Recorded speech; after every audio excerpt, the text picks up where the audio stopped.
దినవృత్తాంతాలు మొదటి గ్రంథం 17వ అధ్యాయం మొదటి నుండి కొన్ని వచనాలు మనం చదువుకొని ధ్యానాంశంలోకి వెళదాం. యెహోషాపాతు జీవితాన్ని మనం జాగ్రత్తగా పరిశీలన చేస్తే 1వ వచనం నుండి 6వ వచనం వరకు కూడా యెహోషాపాతు జీవితంలో జరిగినటువంటి కొన్ని ముఖ్యమైన విషయాలు, ఆయన యొక్క గుణలక్షణాలు, ఆయన యొక్క క్యారెక్టర్, ఆయన యొక్క నడవడిక, ఆయన యొక్క ప్రవర్తన, ఆయన యొక్క పరిపాలన దక్షత, ఇవన్నీ కూడా మనకు 6వ వచనం వరకు కనబడ్డాయి. యెహోషాపాతు ఏం చేశాడంటే, తన రాజు అయిన తర్వాత తన తండ్రి అయినటువంటి పితృడైనటువంటి దావీదు కాలంలో ఎంత నీతి నిజాయితీతో కలిసి రాజ్యాన్ని పరిపాలించాడో అంతే నీతిగా యథార్థముగా రాజ్యాన్ని పరిపాలించాడు. యెహోషాపాతు పరిపాలిస్తున్న రాజ్యం పేరేంటి? యూదా రాజ్యం. ఇశ్రాయేలు దేశము 2 రాజ్యాలుగా విభజించబడింది. అందులో ఒక రాజ్యము ఇశ్రాయేలు రాజ్యము, మరొకటి యూదా రాజ్యం. ఇశ్రాయేలు రాజ్యము దాదాపు గోత్రాలు కలిపితే ఇశ్రాయేలు రాజ్యం అంటే చాలా పెద్ద రాజ్యం. అలాగనే అందులో నుంచి యూదా అనబడితే మాత్రం విడగొట్టబడింది. యూదా గోత్రికులు అందరూ కలిసి ఒక రాజ్యంగా ఏర్పడ్డారు. అదే యూదా రాజ్యం, ఒక చిన్న రాజ్యం. యూదా రాజ్యం ఎంత చిన్నది? చాలా చిన్నది. అయితే ఆ దేశానికి రాజుగా అభిషేకించబడ్డాడు యెహోషాపాతు. అభిషేకించబడిన తర్వాత దేవుని యందు భయభక్తులు కలిగి దేవుని యందు విశ్వాసం ఉంచి ఎంతో మంచి కార్యక్రమాలు యెహోషాపాతు చేసుకుంటూ వచ్చాడు. యెహోషాపాతు యొక్క జీవితంలో ఒక్క తప్పు కూడా ఆయన చేసినట్లుగా లేదు. దేవుని ఎదుట యథార్థంగా ప్రవర్తించాడు. తన రాజ్యాన్ని స్థిరపరచుకున్నాడు. దేవతా స్తంభములను పడగొట్టాడు. అనేకమైనటువంటి దేవునికి ఉన్నతమైనటువంటి కార్యక్రమాలు అతను చేశాడు. దాని ద్వారా యెహోషాపాతు యొక్క జీవితంలో తన యొక్క రాజ్యం సుభిక్షంగా, సంతోషంగా, సమాధానంగా అలా కొనసాగుతూ ఉంది. జాగ్రత్తగా యెహోషాపాతు యొక్క జీవితంలో మనము ఏమేమి నేర్చుకుని ఏమి చేయాలో ఏమి చేయకూడదో కొన్ని మాటలు ఈరోజు మనం ధ్యానం చేసుకునే ప్రయత్నం మనం చేద్దాం. ఇలా యెహోషాపాతు జీవితంలో తన స్పిరిచువల్ లైఫ్ లో కావచ్చు, తన యొక్క న్యాచురల్ లైఫ్ లో కావచ్చు, అతడు రాజీ లేని ఒక విశ్వాస జీవితాన్ని కొనసాగించాడు. విశ్వాస జీవితంలో ఏముండకూడదు చెప్పాలి? ఏముండకూడదు? రాజీ ఉండకూడదు. విశ్వాస జీవితంలో కాంప్రమైజ్ ఉండకూడదు. విశ్వాస జీవితంలో మొహమాటం ఉండకూడదు. ఒకటి మొహమాటం అనేది ఉండకూడదు. చాలాసార్లు మొహమాటంతో తప్పులు చేస్తాం మనం. మొహమాటం ఉండకూడదు విశ్వాస జీవితానికి. ఏదైనా తినకూడని పదార్థం తీసుకొచ్చి నీ స్నేహితుడు, నీ బంధువు, నీ పక్కింటోడు తీసుకొచ్చి తినకూడని పదార్థం తీసుకొచ్చి, ముట్టుకోకూడదని తీసుకొచ్చి తినండి బ్రదర్ అని బలవంతం చేస్తే మొహమాటానికి తిని శాపగ్రస్తులు అవుతాం మనం. విశ్వాసంలో మొహమాటం ఉండకూడదు. అలాగనే విశ్వాసంలో కాంప్రమైజ్ ఉండకూడదు. చాలా సందర్భాల్లో కాంప్రమైజ్ తో మన యొక్క విశ్వాస జీవితాన్ని కొనసాగిస్తాం.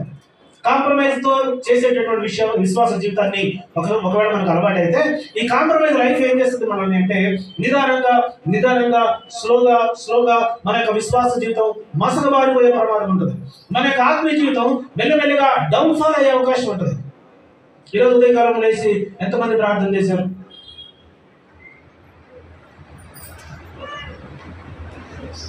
చూసారా కదా?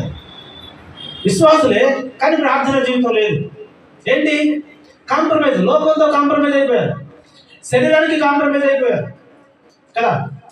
అంటే ఏంటి దీని యొక్క భావం అంటే నిదానంగా స్లోగా మన యొక్క విశ్వాస జీవితంలో డౌన్ఫాల్ అవుతూ వస్తున్నాం.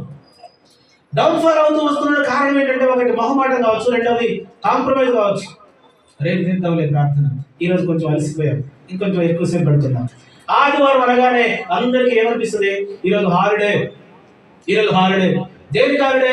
ఉద్యోగస్తులకి హాలిడే, స్కూల్ పిల్లలకి హాలిడే, భోజనానికి హాలిడే ఉందా? మరి ప్రార్థనకి ఎందుకు హాలిడే ఉంది కదా? ప్రార్థన ఎందుకు చేసుకోలేదు? వాక్యం ఎందుకు చదువుకోలేదు? అంటే రాజీ పడి మన యొక్క విశ్వాస జీవితంలో కొనసాగుతున్నాం. ప్రార్థన చేసామంటే చేసాం, కానీ ఒకప్పుడు అరగంట చేసాం, ఈరోజు 10 నిమిషాలే చేసాం. 2 ప్రార్థనలే. అది ప్రార్థనే, ఇది ప్రార్థనే. బైబిల్ చదివామంటే చదివాం. ఒకప్పుడు 2 అధ్యాయాలు 3 అధ్యాయాలు చదివాం, కానీ ఈరోజు ఈ మధ్య కాలంలో అయితే 2-3 వచనాలే చదువుతున్నాం. నీకు అనుకూలమైన వచనాలు 2 తీసి బైబిల్ మూసి ఉంటుంది కదా, ఇలా మూసుంటే కళ్ళు మూసుకొని నువ్వు తెరిచి ఒక వాక్యం చదువుకొని బైబిల్ చదివా. ఏం చదివామంటే ఒక వాక్యం చదివాం. ఇది చదివినట్టే అది చదివినట్టే. ఒకప్పుడు అరగంట సేపు బైబిల్ చదివాం, 6 అధ్యాయాలు బైబిల్ చదివాం. అది చదివినట్లే ఇది చదివినట్లే. కానీ విశ్వాస జీవితంలో కాంప్రమైజ్ అలవాటు పడిపోయాం. రాజీ పడుతున్నావు, లోకానికి దగ్గర అవుతున్నావు, దేవునికి దూరం అవుతున్నావు. యెహోషాపాతు యొక్క విశ్వాస జీవితంలో మనం చూస్తే ఆయన ఏమాత్రం మొహమాటం లేకుండా తాను రాజ్య పరిపాలన ప్రారంభించిన తర్వాత తన రాజ్యాన్ని కట్టుకున్నాడు, ప్రాకారములు కట్టుకున్నాడు, సైన్యాన్ని అభివృద్ధి చేసుకున్నాడు. యూదా దేశం అంతటి పైన ఎఫ్రాయిం మన్యల అన్నిటి మీద దేవుని యొక్క ఆధిపత్యానికి ప్రాముఖ్యతనిచ్చాడు. యెహోవా అతనికి సహాయకుడై ఉండగా యెహోషాపాతు తన తండ్రి అయిన దావీదు ప్రారంభ దినములో నడిచిన మార్గములో నడిచిన ప్రారంభ దినాలు. బాప్తిసం పొందినప్పుడు ఎలా ఉన్నాం? మనం పరలోకం నుండి దిగొచ్చిన దేవదూతల్లా మెరిసిపోయాం కదా. మనం అలాగనే ఫీల్ అవుతాం. బాప్తిసం పొంది ఒడ్డుకు రాగానే అసలు దేవదూతల్లాగా ఫీల్ అయిపోతుంటాం. ఈ రోజు నేను పరిశుద్ధుడిని, ఈ జీవితాన్ని జీవితాంతం కొనసాగించాలా, ఎక్కడ లేని ఉత్సాహం, ఎక్కడ లేనటువంటి ఒక మంచి ఆధ్యాత్మికతో కూడినటువంటి ఆనందం, ఇవన్నీ కలిగి ఉంటాయి. తర్వాత మెల్లమెల్లగా ఒక నెల తర్వాత చూస్తే ఏమా చర్చకు రాలేదు అని అంటే ఏం చేస్తాం? కుదరట్లేదు పాస్టర్ గారు అంటాం, పిల్లలతో ఇబ్బంది అవుతుంది అంటాం, లేదా వర్షం పడింది అంటాం, లేదంటే బట్టలు ఎక్కువ నానబెట్టారు అంటాం, లేదంటే ఇంటికి చుట్టాలు వచ్చారు, ఎన్నో సాకులు చెప్తాం కొంతకాలానికి. కానీ ప్రారంభ దినాలను ఎలా ఉంటాం? యెహోషాపాతు ప్రారంభ దినాలలో దావీదు గారు ఎంత యథార్థవంతుడిగా జీవించాడో, ఎంత భక్తిపరుడుగా జీవించాడో, అదే భక్తిని, అదే విశ్వాసాన్ని, అదే ఆత్మీయతను ప్రారంభ దినాల్లో దావీదు గారు వలె యెహోషాపాతు గారు కూడా జీవించాడంట. దాని ద్వారా యెహోషాపాతు యొక్క రాజ్యాన్ని దేవుడు స్థిరపరిచాడు. హల్లెలూయా. యెహోషాపాతు యొక్క జీవితాన్ని దేవుడు ఆశీర్వదించాడు. అందులో ఏమాత్రం డౌట్ లేదు. ఎంత కాలము అని అంటే యెహోషాపాతు తన యొక్క ఆత్మీయ జీవితంలో రాజీ పడనంత కాలం, యెహోషాపాతు తన యొక్క విశ్వాస జీవితంలో మొహమాటం పడకుండా ప్రవర్తించినంత కాలం, యెహోషాపాతు తన యొక్క విశ్వాస జీవితంలో కాంప్రమైజ్ అవునంత కాలము దేవుడు అతనికి తోడుగా ఉన్నాడు. దేవుడు అతను హెచ్చించాడు, దేవుడు అతను ఆశీర్వదించాడు, దేవుడు అతను బలపరిచాడు, దేవుడు అతనికి ధైర్యం ఇచ్చాడు, దేవుడు అతనికి తోడై ఉన్నాడు.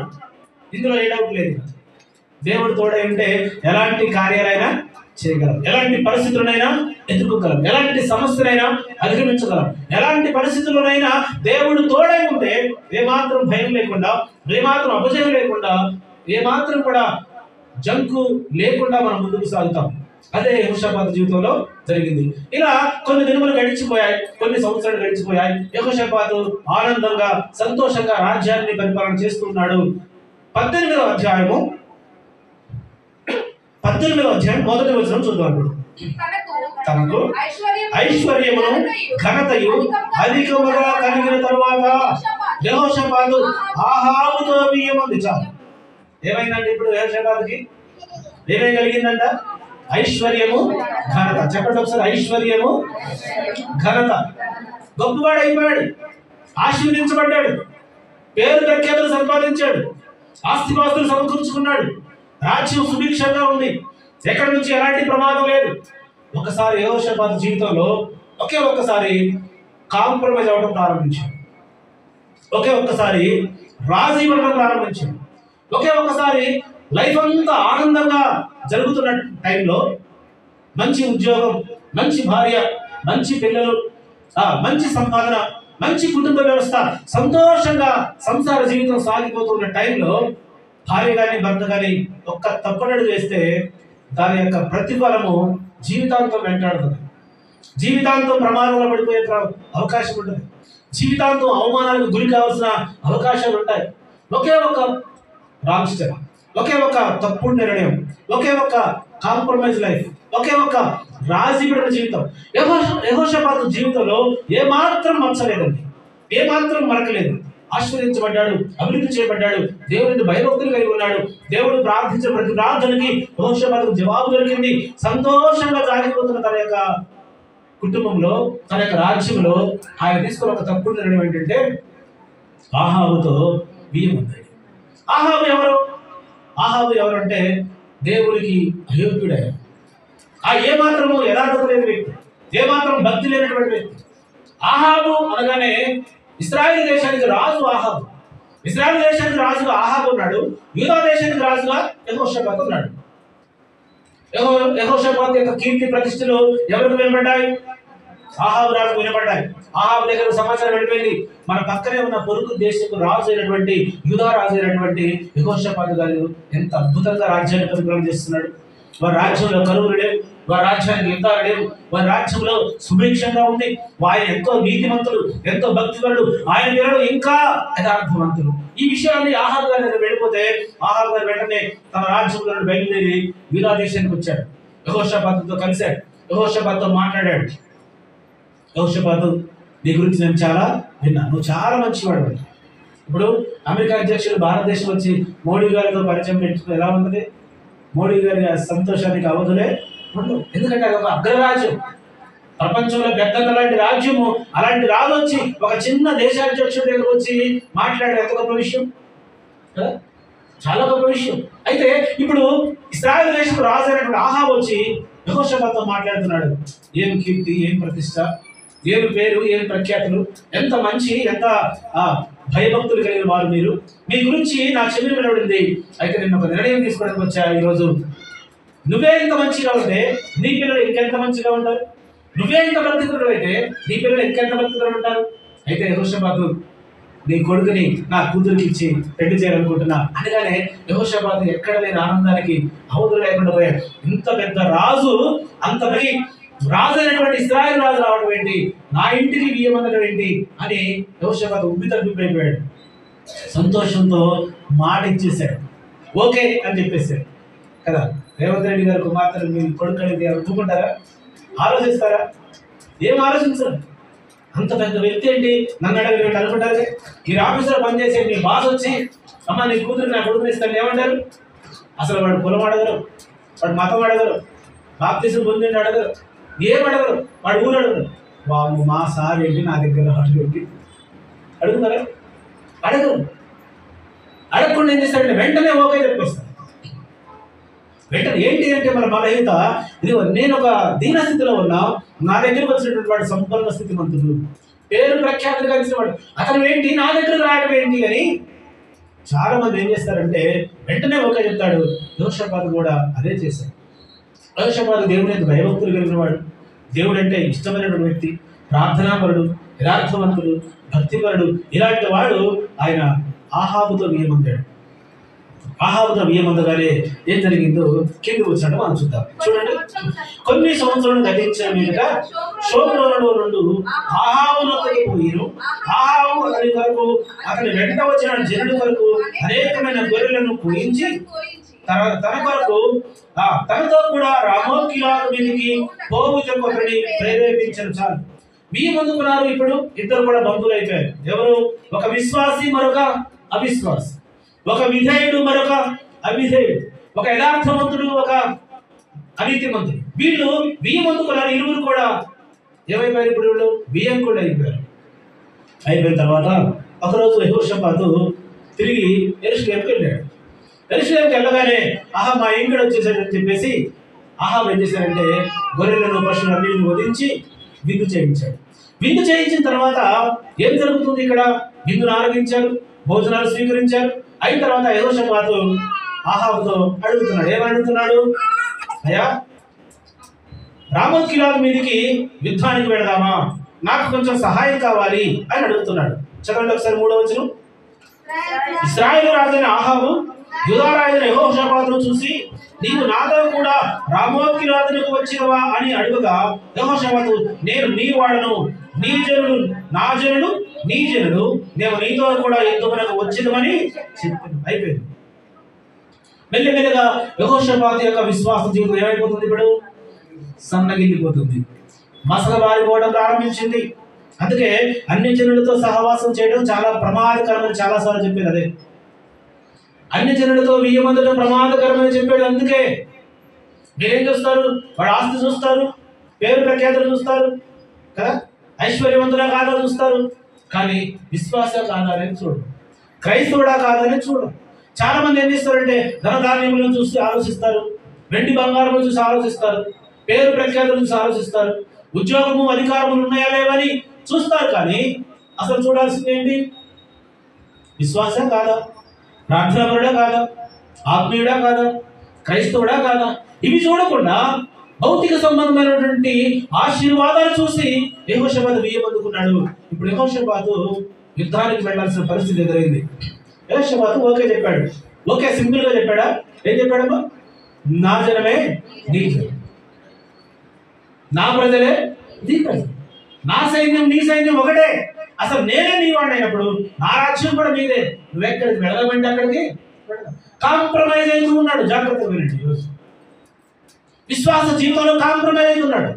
దేవుని మీద భయభక్తులు కలిగిన వాడు ఒక అవిశ్వాసంతో కలిసి జతకట్టబోతూ ఉన్నాడు. అవిశ్వాసంతో కలిసి యుద్ధానికి సిద్ధమవుతూ ఉన్నాడు. దేవుని మీద భయభక్తులు కలిగినటువంటి యెహోషాపాతు ఒక అన్యుడైనటువంటి ఆహాబుతో కలిసి యుద్ధానికి వెళ్ళబోతున్నాడు. కానీ ఏమాత్రం ప్రార్థన చేయలే, ఏమాత్రం విచారణ చేయలే, ఏమాత్రము మనస్సాక్షికి అతను గురి కాలేదు. అంగీకరించాడు యుద్ధానికి వెళదామని. వారి సైన్యం నీ సైన్యం అంటున్నాడు కదా. అన్నిటితో సహవాసం చేసేటప్పుడు ఇలాంటి పరిస్థితులు ఏదైతే మన రాఖీ పండుగ రోజు ఎంతమంది మొహమాటపడి రాఖీలు కట్టుకున్నారు. రాఖీలు ఎంతమంది కట్టారు చెప్పండి? మొహమాటం లేకుండా ఒకటి కట్టలేదా? అబద్ధాలు ఆడద్దు. రాఖీలు కట్టిన వాళ్ళు ఎంతమంది, కట్టించుకున్న వాళ్ళు ఎంతమంది? ఏమా కట్టారా? అట్లా ఇంకా కట్టారా? చూసారు? 2 3 నువ్వు చేయంత పోయి నాకు తెలుస్తుంది. నీ ముఖాలే చెప్తుంటే నాకు. ఎవరు ఎక్కడి నుండి వచ్చారు? మీరు మందిరానికి వచ్చి రాఖీలు కడుతున్నారు. ఏమైంది విశ్వాసం కదా? అంటే లోకంతో రాజీ పడుతున్నారు. విశ్వాసంలో మొహమాటం. అందరూ కడుతున్నారు, నేను కూడా కడతాను. మా తమ్ముడికి చేతికి రాఖీ లేకపోతే బాగోదు. అందరి చేతులకి రాఖీలు ఉంటే మా తమ్ముడికి కూడా రాఖీ ఉండాలి, మా అన్నకు కూడా రాఖీ ఉండాలి కదా. మీరు లోకంలో నుంచి పిలువబడ్డారన్న సంగతి మర్చిపోయారు. లోకంలో నుంచి వేరుపరచబడ్డారన్న సంగతి మర్చిపోయారు. లోకం నుండి ప్రత్యేకించబడారన్న సంగతి మర్చిపోయారు. లోకంతో రాజీ పడే ప్రయత్నం, లోకంతో రాజీ పడి విశ్వాస జీవితంలో సన్నగిల్లిపోయే ప్రయత్నం, విశ్వాస జీవితంలో మొహమాటానికి పోయే పరిస్థితులు. ఈ పరిస్థితుల్లో యెహోషాపాతు ఏం చేశాడంటే, యుద్ధానికి వెళదామా అన్న వెంటనే, అడిగిన వెంటనే, వియంకుడు అడగగానే ఏం చేశాడు? ఈయన వియంకుడు అడిగాడు, అడిగిన వెంటనే ఓకే చెప్పేశాడు. ఓకే చెప్పిన తర్వాత వీళ్ళిద్దరు యుద్ధానికి సిద్ధపడ్డారు. ఇద్దరు యుద్ధానికి సిద్ధపడ్డ తర్వాత ఇప్పుడు ఏమేమి పరిస్థితులు, పరిణామాలు జరిగాయో చూద్దాం. 4వ వచనం నుండి. యెహోషాపాతు ఇశ్రాయేలు రాజుతో, నేను యెహోవా యొద్ద విచారణ చేయుదము రండి అనగా చాలు. ఏమండి? వెనకది ముందు, ముందుది వెనక. వాస్తవానికి ఎప్పుడు విచారణ చేయాలి యెహోషాపాతు? మాట ఇవ్వక ముందు చేయాలి కదా. నా సైన్యమే నీ సైన్యం అన్నాడు, నా రాజ్యమే నా ప్రజలే నీ ప్రజలు అన్నాడు, నేను నీకు తోడుగా ఉంటాన్నాడు, నువ్వు నేను ఒకటే అన్నాడు. అన్ని అన్న తర్వాత ఇప్పుడు అంటున్నాడు, నేను యెహోవా యొద్ద విచారణ చేయాలి. మెల్లమెల్లగా విశ్వాసం ఎలా జారిపోతున్నాడు సరే. వాస్తవానికి యెహోషాపాతు ఏ పని ప్రారంభించాలన్నా ముందుగా ఏం చేశాడు? ప్రార్థన చేసేవాడు, దేవుడి యొక్క విచారణ చేసేవాడు, దేవుడి అనుమతి తీసుకొని యుద్ధానికి వెళ్ళేటటువంటి వాడు, దేవుని అనుమతి తీసుకొని ఏదైనా పని ప్రారంభించేవాడు. 6 నెలలు సహవాసం చేసి ఏమైంది? వీరు వారైతారు, వారు వీరైపోతారు. వీళ్ళు సహవాసం కాదు, వియ్యం అందుకున్నారు ఇద్దరు. అందుకే చాలాసార్లు చెప్తాం, అవిశ్వాసులతో విశ్వాసులు జోడీ కట్టకండి, అవిశ్వాసులతో విశ్వాసులు వియ్యం అందకండి, విశ్వాసులు బంధుత్వాలు ఏర్పరచుకోకండి. చాలాసార్లు చెప్తా. మీరేమనుకుంటారంటే, నేను నా తెలివితేటలతో వాడికి నేను మార్చుకోవట్లేదు అనుకుంటారు. నువ్వు మారు, వాడు నిన్ను మార్చేస్తావు కదా. నాకు తెలిసిన చాలా మంది ఇలా అయ్యారు. అమ్మాయి బాప్తిజం పొందింది, సంఘంలో చదువుకోవడం కుదరలేడు మంచిగా. ఒకసారి నాకు సడన్గా మార్కెట్లో బొట్టు పెట్టుకొని కనిపించింది. ఏమైంది అని అంటే, నేను మ్యారేజ్ చేసుకున్నాను. అంటే మ్యారేజ్ చేసుకున్న బాగానే ఉంది, మరి వేషధారణ మారిపోయింది ఏంటి అంటే, ఆయన హిందూ అన్నయ్య. హిందూని ఎలా చేసుకున్నారంటే, నేను ఫస్ట్ చెప్పిన నాకు చర్చికి రావాలంటే వస్తాను, ప్రార్థన చేయాలని చేస్తాను, బాప్తిజం తీసుకుంటాను. ఇప్పుడు వాళ్ళు షేక్ పెళ్ళి ఉంటున్నారు, చర్చి మానేశారు అన్నాడు. తర్వాత పెళ్ళైన తర్వాత ఇక మా అత్తగారు నన్ను మార్చేసింది. వాళ్ళ అత్తగారు ఏం చేసిందంటే, వాడు మీ మాట వింటాం కాదు, నువ్వే మా మాట వింటాం. ఎందుకంటే మా ఇంటికి వచ్చావుగా, మా కోడలు కదా, మా సాంప్రదాయాలను పాటించాలి, మా పద్ధతులను పాటించాలి, మా వంశాలను నిలబెట్టాలా అని ఇప్పుడు ఈ అమ్మాయి మొత్తం హైందవులుగా మార్చుకుంది. చాలా బాధ అనిపించింది. ఏమైపోయింది? మారిపోయింది, లోకంలో కలిసిపోయింది, దేవుని విడిచిపెట్టింది, ప్రార్థన చేయడం వదిలేసింది. ప్రార్థన చేసి అమ్మాయి పూజలు చేయడం ప్రారంభించింది. అందుకే చాలా జాగ్రత్త విశ్వాస జీవితంలో కాంప్రమైజ్ అవ్వడం ప్రారంభించామంటే ఆత్మీయత డౌన్ఫాల్ అవ్వడం ప్రారంభించారు. అందుకే ఆత్మీయులు ఎప్పుడు కూడా ఆత్మ సంబంధంగా ఎదగడం ప్రారంభించాలి కానీ, ప్రయత్నం చేయాలి కానీ, భౌతిక సంబంధం కోరికలకి లొంగిపోయి డౌన్ఫాల్ అయ్యే పరిస్థితులు తెచ్చుకోవద్దు. యెహోషాపాతు ముందుగా దేవుని దగ్గర విచారణ చేసిన యెహోషాపాతు ఏమైపోయాడంటే ముందుగా ఓకే చెప్పేశాడు. ముందుగా ఆయనతో బియ్యం అందాడు, ఆయనతో మాట్లాడుకున్నాడు, ఓకే అన్నాడు. ఇప్పుడు యెహోవా యొక్క విచారణ చేయాలంటే దాన్నే ఉంది, విచారణ చేద్దాం, ఒకటి కాదు 4 సార్లు విచారణ చేద్దాం అని చెప్పేసి ఏం చేశాడు ఆయన? ఇశ్రాయేలు దేశంలో ఉన్నటువంటి బయలు దేవతలకు ఆరాధన చేసే 400 మంది బయలు ప్రవక్తలు పిలిపించి యెహోషాపాతు దగ్గర కూర్చోబెట్టి చేసుకో, విచారణ చెయ్యి. ఇదిగో నువ్వు ప్రవక్తలు కావాలన్నావుగా, వచ్చారు ప్రవక్తలు. ఈ ప్రవక్తలు ఎవరు? వీళ్ళు బయలు దేవతకి ప్రవక్తలు. 400 మంది ప్రవక్తలు పిలిపించాడు ఆహాబు చేయమంటే, అప్పుడు ఈయన మొహమాటంగా ఏమన్నాడంటే, అయ్యా ఈ ప్రవక్తలు కాదు నాకు కావాల్సింది, యెహోవా కొరకు ప్రవక్తలు కావాలి, యెహోవా ప్రవక్తలు కావాలి అన్నాడు. ఎవరు? యెహోషాపాతు. ఆహాబు అన్నాడు, ఎవరైతే ప్రవక్తలే కదా, ఈ ప్రవక్తల దగ్గర విచారణ చేయి అంటే, లేదు నాకు ఆయనే కావాలంటే, మన దేశంలో ఎవరైనా యెహోవా ప్రవక్తలు ఉన్నారా అని అడిగితే ఆయన ఒకడు ఉన్నాడు, వాడు ఎప్పుడు నాకు శత్రుమే చెప్తుంది, ఆడెప్పుడు నాకు మంచి మాట్లాడు, ఎప్పుడు నాకు వ్యతిరేకతే, వాడొద్దండి అని అంటే, లేదండి మనం ఆయనే పిలిపిందంటే యెహోవా ప్రవక్తని మీకాయని పిలిపించారు.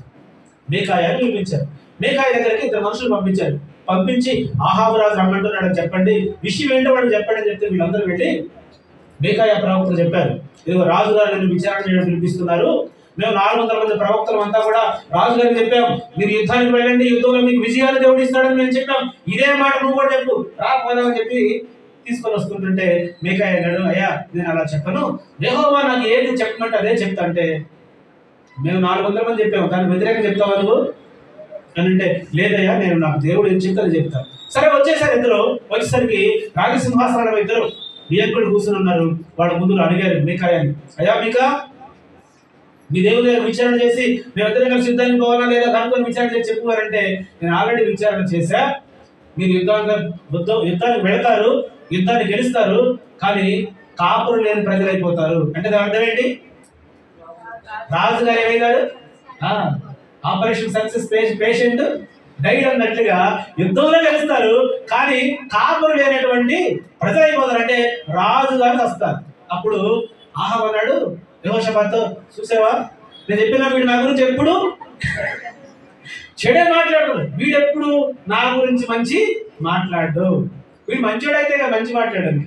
అయితే యెహోషాపాతు అన్నాడు, యెహోషాపాతు విన్నావు కదా వీడేం మాట్లాడతాడు, ప్రజలు గెలుస్తారంట, నేనేమో చచ్చిపోతారంట, వీడు ఇప్పుడు ఎట్లనే మాట్లాడతాడు అని చెప్పి ఈ బయలు ప్రవక్తలు 400 మంది ఏం చెప్పారు, నాకు యుద్ధంలో విజయాన్ని చేకూరుస్తారని చెప్తే 400 మంది చెప్పింది వినాలా, వీడు ఒక్కడు చెప్పింది వినాలా అని అడిగితే యెహోషాపాతు అన్నాడు, లేదయ్యా యెహోవా ప్రవక్త కరెక్ట్గా చెప్తాడు, ఈయన మాటే వినాలి అనేసరికి వాళ్ళిద్దరి మధ్యలో కొన్ని క్లాసెస్ వచ్చినాయి. మొత్తానికి 400 మంది బయలు ప్రవక్తల్లో మా రాజుగారికి వ్యతిరేకంగా మాట్లాడతావరా నువ్వు అని చెప్పేసి ఒక్క చెంపదెబ్బ కొట్టిండు.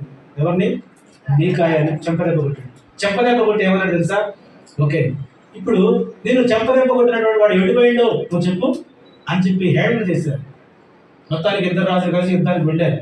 యుద్ధానికి వెళితే ఆహాబు కుయుక్తుడు కాబట్టి ఆహాబు ఏం చేశారంటే, రాజుగారి వేషంలో ఎవరుంటే వాళ్ళని చంపేస్తారని చెప్పేసి ఆహాబు ఏం చేశారంటే సైనికుడి వేషం ధరించి యెహోషాపాతుకి ఏం చేశాడు, రాజవస్త్రం ధరించి యుద్ధానికి పంపించారు. ఇద్దరు కలిసి యుద్ధంలో వెళుతున్నారు. యుద్ధం భీకరంగా జరుగుతూ ఉంది. అయితే ఒకసారి ఏమైందంటే యెహోషాపాతుని చుట్టుముట్టేశారు. రాజవస్త్రాలతో ఉన్నారు కదా, ఈయన రాజు కానీ యెహోషాపాతుని చుట్టూ పెడితే అప్పుడు యెహోషాపాతు దేవునికి మొరపెడితే యెహోషాపాతు దేవుడు అతన్ని విడిపిస్తే వీడి యుద్ధం భీకరంగా జరుగుతుంది. ఒక సైనికుడు అంట గురి చూడకుండా కొట్టాడంట. గురి చూడకుండా బాణం ఇట్లా వేయాల్సింది ఇటు చూసుకుంటా ఇటు బాణం వేస్తే ఆహాబు గుండెల్లో గుచ్చుకొని చీల్చుకొని పోయి చచ్చిపోయాడు ఆహాబు. చూసారు, ఒక వ్యక్తితో మనం సహవాసం చేసేటప్పుడు ఈ పాఠాలు మనకు ఏమి నేర్పిస్తున్నాయి? వాస్తవానికి యెహోషాపాతు పాఠం నేర్చుకున్నాడు. ఆత్మీయుడైన యెహోషాపాతు, విశ్వాసులు ఎదుగుతున్న యెహోషాపాతు అన్ని జనులతో 1000 మంది కూడా తెలిసి 1000 మందాడు. ఆయన దేవుడు క్షమించాడు, దేవుడిని ప్రార్థించాడు. దేవుడు తిరిగా అతను క్షమించి అతను బ్రతకరించి తన యొక్క శత్రువైనటువంటి తన యొక్క వియంకుడైన ఆహాబుని దేవుడు చంపేశాడు. యెహోషాపాతుకి జ్ఞానోదయం కలగాలి. వాస్తవానికి యెహోషాపాతుకు జ్ఞానోదయం కలగాలి. దేవుడు నన్ను బ్రతికించాడు, దేవుడు నన్ను రక్షించాడు, దేవుడికి మహిమ కలుగులు కాకని ప్రకటిస్తూ ఉన్నటువంటి యెహోషాపాతు తిరిగి తిరిగి తిరిగి అనేక సార్లు తొలగిపోతున్నటువంటి సందర్భాలను మనం చూస్తాం కదా. మనం కూడా మన యొక్క విశ్వాస జీవితంలో ఇలాంటివే చేస్తాం. ఇలాంటివే ఒకసారి జారిపోతాం. పశ్చాత్తాపడి ప్రార్థించినప్పుడు దేవుడు తిరిగి క్షమించి నిలబెట్టిన తర్వాత మళ్ళీ తిరిగి దాన్ని మర్చిపోతాం. చాలాసార్లు మర్చిపోయే ప్రయత్నం చేస్తాం, చాలాసార్లు. అందుకే విశ్వాస జీవితంలో మొహమాటం పనికిరాదు. యాకోబు పత్రికలో ఒక మాట అంటాడు చూడండి. యాకోబు పత్రిక 2వ అధ్యాయము మొదటి వాక్యాన్ని ఒకసారి మనం చూసినట్లయితే, యాకోబు పత్రిక 2వ అధ్యాయము మొదటి వాక్యం. నా సహోదరులారా, మన ప్రభు అయిన యేసుక్రీస్తును గురించిన విశ్వాస విషయంలో మొహమాటము లేని వారై ఉండండి. హల్లెలూయా, హల్లెలూయా. మొహమాటం గురించి విశ్వాస విషయంలో మొహమాటము గలవారై ఉండగడి. మొహమాటం పనికిరాదు విశ్వాసంలో కదా. ఎవరైనా ఎక్కడికైనా రమ్మంటే మొహమాటంతో వెళతారా? ఎవరైనా ఏదైనా ఇస్తే మొహమాటం లేదని తీసుకుంటారు, మొహమాటానికి పోయి తీసుకుంటారా? చాలాసార్లు ఈ యొక్క పాపము, ఈ యొక్క అవిశ్వాస సంబంధ క్రియలు ఎలా అలవాటవుతాయంటే మనల్ని మొహమాటంలో పెడతారు చాలా మంది. నాకు ఒకసారి ఇల్లు ద్వారా ఏం కాదు, ఒకసారి రండి, నాకు తోడుగా రావచ్చు కదా, నువ్వేం చేయకు, నాకు తోడుగా రా, నువ్వేం చేయకు, బొట్టు పెట్టుకోవద్దు, ప్రసాదం తినవద్దు, ఏమీ చేయదు, జస్ట్ ఇక్కడ వరకు రా. మొహమాటం. ఒక్క పెగ్గే కదా, ఏమైంది, ఒక పెగ్గు వేసుకుని వద్దురా, నాకు అలవాటు లేదు, ఏం కాదు కాబట్టి, కొంచెం చేదుకుంటుంది, కొంచెం ఒగరుగా ఉంటుంది, అంతే, కొంచెం ఇంతే ఇస్తా, కొన్ని నీళ్ళు ఎక్కువ పోస్తా. మొహమాటాలు కాడ ఏం చేస్తాడు, ఒకసారి గుట్టుకు కనిపిస్తాడు, తర్వాత రెండోసారి ఏమైంది, ఒకసారి మొహమాటానికి తీసుకున్న తర్వాత రెండోసారి మొహమాటం లేదు, ఆర్డర్ కలుపు, రెండోసారి లేదు, ఇంకా ఒకటే. మొదటిసారి మొహమాటం, మొదటిసారి కాంప్రమైజ్, రెండోసారి డిమాండ్, తీసుకురాబో, ఎందుకంటే లొంగిపోయి మాట విన్నాడుగా, లోపడ్డాడుగా, నువ్వే తీసుకురా, నువ్వే కలుపు. ఇప్పుడు ఏమైపోయింది కదా. అందుకే యెహోషాపాతు జీవితాన్ని మనం చూడండి ఒకసారి. ఎంత ఉన్నతమైన స్థితి కలిగినటువంటి యెహోషాపాతు ఎక్కడికి పడిపోయాడు? బ్రతుకు జీవుడు అంటూ వచ్చినటువంటి పరిస్థితికి వచ్చేసాడు. దేవుని యొక్క కృప ద్వారా, దేవుని యొక్క సహాయం ద్వారా అతను తిరిగి తన రాజ్యానికి వచ్చిన పరిస్థితులు ఎదురయ్యాయి. అసలు వాస్తవానికి ఆ ప్లేస్ లో చనిపోవాల్సింది ఎవరంటే యెహోషాపాతే. యెహోషాపాతు అందరూ చుట్టుముట్టేసరికి యెహోషాపాతు ఏం చేశాడంట? మొరపెట్టాడు. ఎవరికి? దేవునికి మొరపెట్టాడు. ప్రభువా, తప్పైపోయింది, క్షమించు, ఇదిగో నీ విచారణ లేకుండా, నీ అనుమతి లేకుండా నేను రావడం తప్పే, నీ అనుమతి లేకుండా నీవంటే ఎవరో తెలియని ప్రజలతో సహవాసం చేయడం తప్పే, వాళ్ళ మాట వినడం తప్పే, వాళ్ళతో కలిసి జీవించడం తప్పే, వాళ్ళతో వెయ్యి ముందుకోవడం తప్పే, ప్రభువా నన్ను క్షమించు అని మొరపెట్టాడు, వేడుకున్నాడు దేవుడిని. దేవుడు తలుచుకుంటే అక్కడే చంపేయాలి.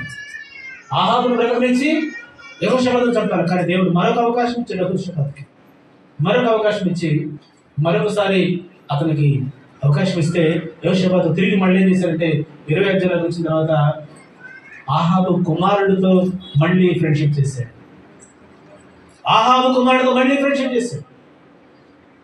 ఈ అధ్యాయులు, ఈ యొక్క 19వ అధ్యాయం, 20వ అధ్యాయం, 21వ అధ్యాయం, 22వ అధ్యాయం దాకా యెహోషాపాతు డౌన్ఫాల్ అవడం, తిరిగి నిలబడడం మనం చూస్తాం.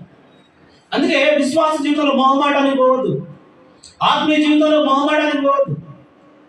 మన యొక్క భక్తి జీవితంలో రాజీ పడే భక్తి మనం చేయొద్దండి. ఎప్పుడైనా సరే నల్లదారాలు కట్టుకోవడం రాజీ పడే జీవితం, రాఖీలు కట్టడం రాజీ పడే జీవితం. భౌతిక దీపావళి రోజు టపాకులు కలుస్తారు, రాజీ పడే జీవితాన్ని, లోకంతో కలిసి ప్రయాణించే జీవితాన్ని. తెలియనప్పుడు ఒకరోజు నీకు తెలియలేదు, కానీ ఈరోజు నీకు తెలిసింది. ఒకప్పుడు నీకు తెలియదు, ఒకప్పుడు దేవుని ప్రజలు కావు, ఇప్పుడైనా దేవుని ప్రజలవి, దేవుని చేత ప్రత్యేకించబడిన వాడి. ఇప్పుడు తిరిగి లోకంలో చేసే పండుగలు నువ్వు చేస్తున్నావు, లోకస్తులతో కలిసి ఆవాసం చేస్తున్నావు, లోకస్తులతో బియ్యం అందుకుంటున్నావు. ఏంటి పరిస్థితి? ఏమైపోతుంది అని అంటే ఆత్మీయ జీవితం మెల్లిమెల్లిగా మసకబారిపోతుంది. చివరికి ఏమైపోతారంటే దీంట్లో 2 పడవల మీద కాలు వేసి ప్రయాణించే పరిస్థితులు ఎదురవుతాయి. అలా ఎదురైనప్పుడు ప్రాణాలకే ప్రమాదం. అలా ఎదురైనప్పుడు ప్రాణాలకే ప్రమాదం. ఇద్దరు కలిసి ఓడల వ్యాపారం చేశారు. ఓడలు బ్రద్దలైపోయాయి. ఇద్దరు కలిసి. ఇలా చెప్పుకుంటూ పోతే అనేక విషయాలు యెహోషాపాతు జీవితాల్లో మనం చూస్తాం. 19వ వచనం చూడండి ఒకసారి. అదే 17వ అధ్యాయము 19వ వచనం. యూదా అంతటా నుండు ప్రాకారపురములలో ఉండిన వారు దాక వీరు రాజు యొక్క పరివారములో చేరిన వారే ఉండి తనకు ఐశ్వర్యమును ఘనతయు అధికంగా కలిగిన తరువాత యెహోషాపాతు అహాబుతో బియ్యమంది. 10 సంవత్సరములు గతించిన మీదట షోమ్రోనులో నుండి అహాబు వద్దకు పోయాను. అహాబు అతనికి ఐశ్వర్యమును ఘనత కలిగిన తరువాత యెహోషాపాతు తన జీవితంలో తప్పటడుగు వేయడం ప్రారంభించాడు. ఐశ్వర్యమును ఘనత కలిగింది. అందుకే చాలాసార్లు మనము స్థిరపడిన తర్వాత ఆత్మీయ జీవితాన్ని చాలా జాగ్రత్తగా మనం కాపాడుకునే ప్రయత్నం చేయాలి. మనం స్థిరపడిన తర్వాత విశ్వాస జీవితంలో మొహమాటం లేని వారే ప్రవర్తించడం నేర్చుకోవాలి. మనం స్థిరపడిన తర్వాత, స్థిరపడక ముందు పాస్టర్ గారు చెప్పింది వింటాం. స్థిరపడక ముందు బైబిల్ చెప్పినట్టు మాటలు కోట్ చేసుకుంటాం. ఈ మాటలు నాకు వర్తిస్తాయా లేదా? స్థిరపడక ముందు కొంచెం ఆత్మీయంగా, భక్తిగా, విశ్వాసంతో మనం కనబడతాం. కానీ స్థిరపడిన తర్వాత ఏం చేస్తాం? స్థిరపడక ముందు డబ్బులు లేవు, పిల్లడం జ్వరం వచ్చింది, ఏం చేస్తాం? చర్చికి తీసుకొస్తాం, లేదంటే పాస్టర్ గారికి ఫోన్ చేస్తాం, లేదంటే పాస్టర్ గారి దగ్గరికి వెళ్ళి ప్రార్థన చేసుకుంటాం. అప్పుడు డబ్బులు లేవు. డబ్బులు వచ్చిన తర్వాత స్థిరపడ్డాం, మంచిగా ఆశీర్వదించబడ్డాం. ఇప్పుడు ఏమైపోతుందంటే జ్వరం రాగానే హాస్పిటల్ పెడతాం, 10,000 ఖర్చు పెడతాం చూడడానికి. ఏ టెస్ట్ రాస్తే ఆ టెస్ట్ చేపెడతాం, ఏ మందు రాస్తే ఆ మందు పెడతాం. ఎందుకంటే ఇప్పుడు డబ్బులు ఉన్నాయి కదా. మనం నేర్చుకోవాల్సింది ఏంటంటే, ఆ స్త్రీకి రక్తస్రావం కలిగిన స్త్రీ దాదాపు 12 సంవత్సరాలు బాధపడుతుంది. ఎన్నో హాస్పిటల్ తిరిగింది. అక్కడ రాయడం మాట ఏంటంటే, తనకున్నదంతా వ్యాయామం చేసుకున్న తర్వాత తనకున్నదంతా ఖర్చు అయిపోయింది. వినండి, ఆ సందర్భం చదివేటప్పుడు మనకు అనిపిస్తుంది ఆమె 12 సంవత్సరాలుగా బాధపడుతుంది. కానీ మరి యేసుక్రీస్తు గురించి ఎప్పుడు వినలేదా? వినే ఉంటుంది, కానీ అప్పుడు ఆమె దగ్గర డబ్బులు ఉన్నాయి. యేసుక్రీస్తు గురించి వినే ఉంటుంది, కానీ అప్పుడు ఆమె దగ్గర ఆస్తులు ఉన్నాయి. అక్కడ రాయబడిన మాట, ఆమె తనకున్నదంతా వ్యయము చేసుకున్న తర్వాత అప్పుడు యేసుక్రీస్తు దగ్గరకు వచ్చింది. అప్పుడు ఏం లేదు, ఇంకా జబ్బు అలాగే ఉంది, డబ్బులు అయిపోయాయి. జబ్బు అలాగే ఉంది, ఆస్తులు అయిపోయాయి. జబ్బు అలాగే ఉంది, అన్నీ అయిపోయాయి. ఇప్పుడు నిస్సహాయమైన స్థితిలో, ఏమి దిక్కు చూసిన స్థితిలో ఇప్పుడు ఆమె ప్రభు దగ్గరకు వచ్చింది. అందుకే మనం అన్నీ ఉన్నప్పుడు ఒకలాగా, ఏమీ లేనప్పుడు ఒకలాగా ఉండొద్దు. ఏది ఉన్నా ఏది లేకపోయినా ఎప్పుడు కూడా విశ్వాస జీవితంలో ఎప్పుడు స్థిరంగా ఉండడం మనం నేర్చుకోవాలి. మొహమాటం లేనటువంటి విశ్వాస జీవితాన్ని కొనసాగించే వారు ఉండాలి. ఇక్కడ ఆహాబు గారు అదే చేశారు. 19వ వచనంలో అతను స్థిరపడిన తర్వాత, అతను ఐశ్వర్యవంతుడైన తర్వాత, అతను గొప్ప కీర్తి ప్రతిష్టలు సంపాదించిన తర్వాత అన్ని జనులతో బియ్యమందు కూడా ప్రారంభించాడు. దేవుడి దగ్గర విచారణ చేయకుండా యుద్ధానికి వెళ్ళడం ప్రారంభించాడు. దేవుడి దగ్గర ప్రార్థన చేయకుండా వ్యాపారం ప్రారంభించాడు. అన్ని జనులతో వ్యాపారం ప్రారంభిస్తే ఎలా ఉంటుంది? వాడే పొద్దున్న లేచి కొబ్బరికాయ పడతా ఉంటాడు. అంటే కొబ్బరికాయ ప్రార్థన చేస్తుంది. నువ్వు చేసుకున్నావు, నాది నేను చేయాలంటాడు. కొబ్బరికాయ కొట్టాడు, ఊరుకుంటాడా? అక్కడ అటు ఇటు తీసుకొచ్చి ఇంకో తినరా అంటున్నాడు కదా. ఏం చేస్తున్నాడు? కొబ్బరికాయ కొట్టి ఇంటికి తీసుకోవద్దా? తీసుకోబడు. దాన్ని అక్కడే పలారం చేసి దాని చుట్టూ తిప్పి మడ తెచ్చి నీకే ఇస్తాడు. ప్రతిసారిలో ఏం కాదు, ప్రతిసారి కాంప్రమైజ్. ప్రతిసారి ఎవడో ఒకటి కలుసుడు, విగ్రహాలు కలిసి తిరిగితే ఏం కాదని చెప్తాడు. రైట్, ఓకే తినొచ్చులేమో అని చెప్పేసి ఏమైపోతావు? నీ లైఫ్ని కాంప్రమైజ్లోకి తీసుకొస్తావు. కారణం ఏంటంటే, ఒక అన్నిటితో నువ్వు వ్యాపారం ప్రారంభించావు, ఒక అవిశ్వాసంతో నువ్వు వ్యాపారం ప్రారంభించావు. ఒకవేళ అసలు అది చేయకపోతే నీకు అవకాశం ఇచ్చేదా? అసలు మొదటి నుంచి వాడు దూరంగా ఉన్నావు, ఈ పరిస్థితి ఎదురయ్యేది కాదు కదా. ప్రారంభించిన తర్వాత ఎదురైంది, తప్పించుకోవడానికి మార్గం లేదు, తప్పించుకోవడానికి అవకాశం లేదు. అప్పుడు ఏం చేస్తావు? చాలా జాగ్రత్తగా వినాలి. అప్పుడు ఏం చేస్తావు? తప్పించుకోవడానికి అవకాశం లేదు, నో చెప్పడానికి అవకాశం లేదు. అప్పుడు ఏం చేస్తావంటే, ఇది మన యొక్క అందరి జీవితాలు జరిగేదే. అప్పుడు ఏం చేస్తావంటే, నీకు అనుకూలమైన వాక్యాలు ఏమన్నా ఉన్నాయా లేవో అని ఎత్తుకుంటావు. అంతేనా కదా? అప్పుడు నీకు అనుకూలమైన వాక్యాలు ఉన్నాయా లేవా? ఉంటుంది, ఎక్కడో ఒక దగ్గర ఉంటుంది. దాన్ని పట్టుకుంటావు. ఇక పట్టుకొని ఈ బైబిల్ గ్రంథంలో 1189 అధ్యాయాలు పక్కన పెట్టి, నీకు అనుకూలమైన వాక్యం ఒకటి ఉంటుందిగా, అది తీసుకొని దానికి లోబడిపోతావు. ఇక దానికి లోబడిన తర్వాత అప్పుడు నువ్వు మెల్లమెల్లగా లోపలికి దిగిపోతున్నావు, మెల్లమెల్లగా లోపలికి దిగిపోతున్నావు. అప్పుడు నీకు ఇదంతా తప్పు అనిపించదు. ఏమనిపిస్తుంది అంటే ఈ వాక్యం వాడికి తెలియదు అనిపిస్తుంది. ఒకవేళ పాస్టర్ నారాయణ వాడు ఎవరైనా గద్దిస్తే ఈ వాక్యం మా పాస్టర్ తెలియదు అనుకుంటావు. యెహోషాపాతు తెలియదా? విచారణ చేయక యుద్ధానికి వెళ్ళొద్దని తెలియదా? విచారణ చేశాడు. చేసిన తర్వాత ప్రవక్త చెప్పాడు. ప్రవక్త ఏమని చెప్పాడు? మీకా ప్రవక్త చెప్పిన దానికి లోపడ్డా? లోపడలా. కారణం ఏంటంటే బంధుప్రీతి. బంధువుగా వేసుకున్నాడు కదా, బంధువు చేసుకున్నాడు. ఒకవేళ ఈ బంధువు మాట వినకపోతే నా కుమార్తెను ఏమన్నా ఇబ్బంది పెడతాడేమో, లేదంటే నా కొడుకు ఏమైనా ఇబ్బంది కలుగుతుందేమో. కాంప్రమైజ్. వాళ్ళు హ్యాపీగా ఉండాలంటే నువ్వు విశ్వాసంలో జారిపోవాలి. వాళ్ళెందరూ స్థిరంగా ఉండాలంటే, సంతోషంగా ఉండాలంటే నువ్వు కొన్ని ప్రిన్సిపల్స్ వదులుకోవాలి. కొన్ని ప్రిన్సిపల్స్ ఏం చేయాలి? వదిలేసుకోవాలి కదా. కొన్ని అలవాట్లని వదిలేసుకోవాలి వాళ్ళ కోసం. అందుకే విశ్వాస జీవితంలో ఈయన మన యెహోషాపాతు గారు విశ్వాస జీవితంలో కొన్నిసార్లుగా పడిపోయినట్టుగా మనం చూస్తున్నాం. 19వ అధ్యాయము 1వ వచనంలో చదువుకున్నాం. యూదా రాజు యెహోషాపాతు ఏ అపాయమునకు చెందకుండా యెరూషలేమునందు తన నగరునకు తిరిగి రాగా దీర్ఘదర్శి అయిన హనానీ కుమారుడకు యెహూ అతన్ని ఎదుర్కొని పోయి, రాజైన యెహోషాపాతు ఇలాగ ప్రకటన చేసినాడు, నీవు భక్తిహీనులకు సహాయము చేసి యెహోవా శత్రువులకు స్నేహితులు వేదివి కదా. అందువలన యెహోవా సన్నిధి నుండి కోపము నీ మీదికి వచ్చును. అయితే దేశంలో నన్ను దేవతా స్తంభములను తీసివేసి దేవుని యొక్క విచారణ చేయటకు నీవు మనసు నిలుపుకొని ఉన్నావు. నీ యందు మంచి క్రియలు కనబడుచున్నవి. హల్లెలూయా చెప్పాలి. హల్లెలూయా. ఏం చెప్తున్నాడు? యెహూ ఎదుర్కొని వచ్చి యుద్ధంలో యెహోషాపాతు ఎదుర్కొని వచ్చి అంటున్నాడు, అయ్యా నీవు దేవునికి వ్యతిరేకంగా నడుచుకునే వాళ్ళతో సహవాసం చేశావు, ఫ్రెండ్షిప్ చేశావు. మొదటి నేరం ఆయన మీద మోపుతున్నాడు. దేవునికి వ్యతిరేకంగా ప్రవర్తించే వాళ్ళ మీద నువ్వు సహవాసం చేశావు, భక్తిహీనునికి సహాయం చేశావు, యెహోవా శత్రువునికి స్నేహితుడు అయ్యావు. కానీ దేవుని కోపం నీ మీద బాగా రగులుకుంది. దేవుని కోపం నీ మీద బాగా రగులుకుంది. కానీ నువ్వు ఎలా తప్పించబడ్డావు తెలుసా? వినండి జాగ్రత్త. దేవుని కోపం నీ మీదకి వచ్చింది. దేవునికి అవిధేయమైన క్రియలను చేశావు, అవిశ్వాసంతో సహవాసం చేశావు, అవిశ్వాసంతో బియ్యం అందుకున్నావు. దేవుని యొక్క ఉగ్రత నీ మీదకి వచ్చింది. కానీ ఉగ్రతలో నువ్వు కాపాడబడ్డావు. కారణం ఏంటో తెలుసా? కాపాడబడ్డ కారణం ఏంటంట చెప్పండి. అది కొన్ని మంచి క్రియలు చేశావు. ఇప్పుడు దేవుడు మనం పరీక్షిస్తే కాపాడబడ్డానికి కొన్ని మంచి క్రియలు మన దగ్గర ఉన్నాయా? కొన్ని మంచి క్రియలు ఒక పట్టిక వేసుకుంటే మంచి క్రియలు చెడ్డ క్రియలు ఒక పట్టిక. మంచి క్రియలు ఎన్ని, చెడ్డ క్రియలు ఎన్ని రాసుకుంటూ ఉంటాం. దేనికి ఎన్ని పాయింట్లు వస్తాయి? చెడ్డ క్రియలకు ఎక్కువ పాయింట్లు వస్తాయా, మంచి క్రియలకు ఎక్కువ పాయింట్లు వస్తాయా? యెహోషాపాతు జీవితాన్ని దేవుడు ఇలాగనే పట్టిక వేశాడు. ఆయన కొన్ని తప్పులు చేశాడు, కొన్ని ఆయాసకరమైన విషయాలు చేశాడు, కొన్ని దేవునికి రోషం పుట్టించే కార్యం చేశాడు.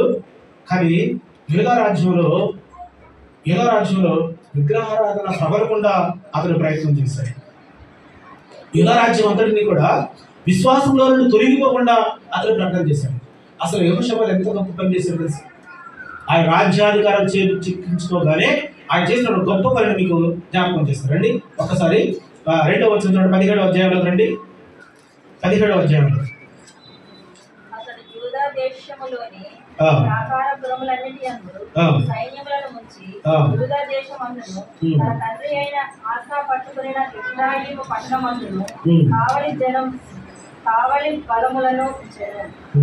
యెహోవా 7వ వచనం చదవండి. 7వ వచనం. తన ఏలుబడి యందు 3వ సంవత్సరమున యూదా పట్టణములో జనులకు ధర్మశాస్త్రమును బోధించుటకై అతడు పెద్దలైన బెన్హాయిను, ఓబద్యాయును, జకర్యాయును, నెతనేలును, మీకాయలను, షమయా, నెతన్యా, జబద్యా, ఆషాహేలు, షమీరామోతు, యోహతాను, అదోనియా, చోబియా, టోబోదునియా అను లేవీయులను యాజకులైన ఎలీషామాను, యెహోరామును పంపెను. ఏం చేశాడంట యెహోషాపాతు? దేవుని యొక్క వాక్యమును ప్రకటించమని ఇదిగో ఈ పెద్దలను, ఈ యొక్క లేవీయులను ఆ దేశంలో నియమించాడంట.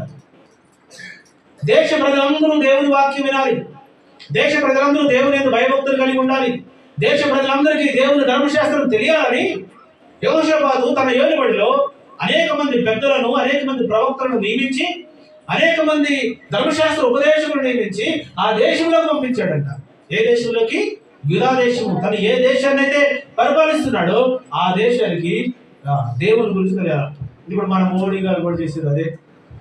మన మోడీ గారు ఏం చేస్తుందంటే, ఆయన హైందవుడు కాబట్టి ఆయన హైందవ ధర్మం ప్రతి మనిషికి తెలిసేటట్లుగా అతను చేస్తుంది. ఇంతకుముందు మహమ్మదీని పరిపాలించారు, వాళ్ళు వాళ్ళ మతాన్ని అభివృద్ధి చేస్తున్నారు. తర్వాత క్రైస్తవులు పరిపాలించారు, క్రైస్తవులు కూడా వాళ్ళ మతాన్ని అభివృద్ధి చేస్తున్నారు. ఇప్పుడు హైందువులు వాళ్ళు పరిపాలన చేస్తున్నారు కాబట్టి వాళ్ళ మతాన్ని అభివృద్ధి చేసుకోవడంలో తప్పేం లేదు. యెహోషాపాతు కూడా అదే చేశాడు. యెహోషాపాతు ఏం చేశాడంటే, తన రాజ్యాన్ని ప్రారంభించిన తర్వాత తన యొక్క ఏదైతే నమ్మాడో దేవుణ్ణి, ఆ దేవుని ధర్మశాస్త్రాన్ని ఆ దేశం అంతా ప్రకటించడానికి లేవీయులను ఏర్పాటు చేశాడు, అధికారులను ఏర్పాటు చేశాడు, ధర్మశాస్త్ర ఉపదేశం ఏర్పాటు చేసి ఆ దేశమంతా ప్రకటింపజేశాడు. అంటే ఈ భక్తి, ఈ దేవుని గురించి రాజ్యమంతా తెలియాలి, ఈ దేవుని గురించి ప్రజలందరూ తెలుసుకోవాలి. కేవలం నాకు ఒక్కడు తెలిస్తే మాత్రమే కాదు, ప్రజలందరూ ఈ దేవుని గొప్పతనం తెలుసుకోవాలని యెహోషాపాతు ఆ రీతిగా అనేకమైన కార్యక్రమాలు చేశాడు. చేసింది కానీ కొన్నిసార్లు విశ్వాస జీవితంలో పడిపోయాడు, చేశాడు కానీ కొన్నిసార్లు విశ్వాస జీవితంలో తొలగిపోయాడు, ప్రారంభించాడు. హల్లెలూయా, హల్లెలూయా. ప్రార్థన చేస్తున్నాడు యెహోషాపాతు. యెహోషాపాతు జీవితాన్ని మనం రెండింటిని చూస్తున్నాం. ఒకటి కాంప్రమైజ్ లో కూడిన విశ్వాస జీవితాన్ని చూస్తున్నాం, రెండవది ప్రార్థన పరమైన విశ్వాస జీవితాన్ని చూస్తున్నాం. మనం కూడా చాలాసార్లు ఇలానే ప్రార్థన పరులుగా ఉంటాం, ప్రార్థన చేస్తాం, కానీ కొన్నిసార్లు లోక సంబంధ కార్యక్రమాలు ప్రారంభిస్తాం. ప్రార్థన ఉంటుంది, లోకంతో సహవాసం కూడా ఉంటుంది. ప్రార్థన ఉంటుంది, భక్తిహీనుల సహవాసం కూడా ఉంటుంది. ప్రార్థన ఉంటుంది, భక్తి ఉంటుంది, కానీ అవిశ్వాసులతో జోడీ కూడా ఉంటుంది, అవిశ్వాసులతో సహవాసం కూడా ఉంటుంది, అవిశ్వాసులతో కలిసి బయట లోక సంబంధ కార్యక్రమాల్లో పాల్గొనడం కూడా ఉంటుంది. ఈ రెండు కార్యక్రమాలను మనం చేస్తాం.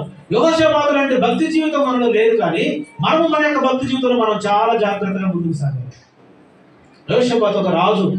యెహోషాపాతు జీవితంలో మనం పరిశీలన చేస్తే ఆయన రాజ్యం అంతటిని కూడా దేవుని యందు భయభక్తులను రాజ్యంగా స్థిరపరుచుకున్నాడు. కానీ ఈరోజు మనం ఒక కుటుంబంలో ఒక నలుగురు మనుషుల్ని కూడా దేవుని యందు భయభక్తులను బిడ్డలుగా తీర్చిదిద్దలేకపోతున్నాం. మనం ఉంటే మన బిడ్డలు రావట్లే, మన బిడ్డలు వస్తే మనం రావట్లే, భార్య వస్తే భర్త రావట్లే, భర్త వస్తే భార్య రావట్లే, భార్య భర్తలు వస్తే పిల్లలు రావట్లే. ఇలా చూస్తే ఒక నలుగురు కలిగిన కుటుంబంలో నలుగురు కలిసి దేవుని మందిరానికి వచ్చి దేవుని ఆరాధించే సందర్భాలు తక్కువైపోయాయి. కారణం ఏంటి? మన కుటుంబాన్ని మనం కట్టుకునే పరిస్థితుల్లో మనం విఫలమైపోతున్నాం. మన బిడ్డలు దేవుని యందు భయభక్తులు కలిగినటువంటి విధంగా పెంచే విధానంలో మనం విఫలమైపోతున్నాం. కారణం ఏంటి అంటే సరైన భక్తి జీవితం మనకు లేదు, సరైన విశ్వాస జీవితం మనలో లేదు, సరైన యథార్థవంతమైన జీవితం మనలో లేదు. యెహోషాపాతు తాను మాత్రమే కాకుండా తన రాజ్యం అంతా దేవుని యందు భయభక్తులు కలిగిన రాజ్యంగా, దేవుని యందు విశ్వాసం ఉంచవలసిన రాజ్యంగా అతను అనేకమైన ప్రయత్నాలు చేశాడు. దేవతా స్తంభాలను పడగొట్టాడు, దేవుని సన్నిధిని హెచ్చించాడు, అనేక మందిని ఏర్పాటు చేసి ధర్మశాస్త్రం అంతటిని ప్రకటింపజేశాడు. అంత మాత్రమే కాదు, ఒక భయంకరమైన సమస్య ఆయన దగ్గరకు వచ్చింది. 3 దేశపు రాజులందరూ కూడా ఆయన దండెత్తి వచ్చారన్న వార్త వినబడింది. వినబడగానే రాజ్యాన్ని అలర్ట్ చేశారు, ప్రజలను అలర్ట్ చేశారు, అందరికీ ఉపవాస దినాన్ని చాటించాడు. అందరూ ఉపవాస ప్రార్థనలో ఉండేటట్టుగా ప్రయత్నం చేసి ఇప్పుడు ఆయన చూడండి 9వ వచనం చూద్దాం ఒకసారి. 9వ వచనం, నీవు ఆలకించి మమ్మల్ని రక్షించువదు అని అనుకొని ఇచ్చట నీ నామ ఘనత కొరకై ఈ పరిశుద్ధ స్థలమును కట్టించిరి, నీ పేరు ఈ నిలయమునకు పెట్టబడింది కదా. ఇశ్రాయేలీయులు ఐగుప్తులలో వచ్చినప్పుడు నీవు వారిని అమోనీయులతో, మోయాబీయులతో, షేయరు మన్యవాసులతో యుద్ధము చేయలేదు కనుక ఇశ్రాయేలు వారిని నిర్మూలన చేయక వారిద్దరూ తొలగిపోయింది. మేము స్వతంత్రుల వలె నీవు మాకిచ్చిన నీ స్వాస్థ్యముల నుండి మమ్మను తోలివేయుటకై వారు బయలుదేరి వచ్చి మాకెట్టి ప్రత్యుపకారము చేయించున్నారో దృష్టించుము. మా దేవా, నీవు వారికి తీర్పు తెచ్చువా? మా మీదికి వచ్చి గొప్ప సైన్యముతో యుద్ధము చేయుటకు మాకు శక్తి చాలదు, ఏమి చేయుటకు మాకు తోచదు, నీవే మా దిక్కు అని ప్రార్థన చేసిను. హల్లెలూయా. యెహోషాపాతు ప్రార్థన జీవితం చూసారా? అయ్యా, ఐగుప్తులో నువ్వు ఇశ్రాయేలు నడిపించినప్పుడు నువ్వు ఎలా తోడుగా ఉన్నావో అలా మాకు తోడుగా ఉండమని ప్రార్థించినప్పుడు దేవునికి ప్రార్థిస్తూ ఆయన అంటున్న మాటలు ఏంటంటే, ప్రభువా నీవే మా దిక్కు, మాకు ఎక్కడి నుండి సహాయము రాదు. ఇంతకుముందు ఈయన ఫ్రెండ్ ఎవరో సహాయం చేయడానికి వచ్చిన ఫ్రెండ్ ఏమైపోయాడు? నువ్వు దేవుడు సహాయకుడైతే దేవుని నమ్మకుండా రాజుని నమ్మావు. దేవుని నమ్మకుండా రాజులు ఎందుకు విశ్వాసం ఉంచారు? దేవుని ఎందుకు విశ్వాసం కంటే ప్రజలతో ఎక్కువగా మమేకం అవుతున్నాం. కాబట్టి నీవు ఈ విషయంలో, యెహోషాపాతు విషయంలో దేవుడు అవకాశం ఇచ్చిన తర్వాత తిరిగి మళ్ళీ దేవుని సన్నిధిలో ప్రార్థించడం ప్రారంభించాడు. దేవుని సన్నిధిలో, ప్రభువా నీవే మా దిక్కు, నీవే మా సహాయకుడివి, నీవు తప్ప మాకు ఈ లోకంలో సహాయకులు ఎవరు లేరని కొత్త సేవ ఎదురు ప్రార్థన చేయడం ప్రారంభించాడు.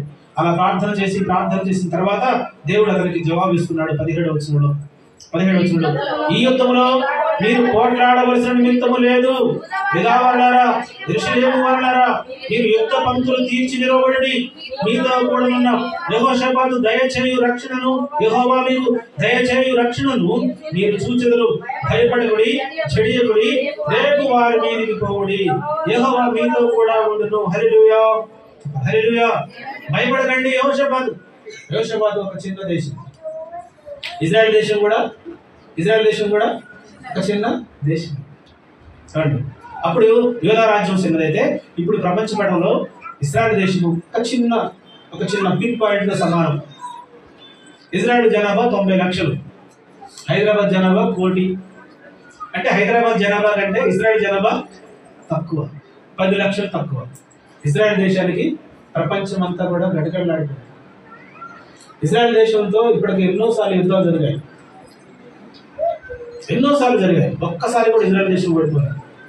ఇంతవరకు 1948లో ఒక దేశంగా ఆవిర్భవించింది ఇజ్రాయెల్ దేశం.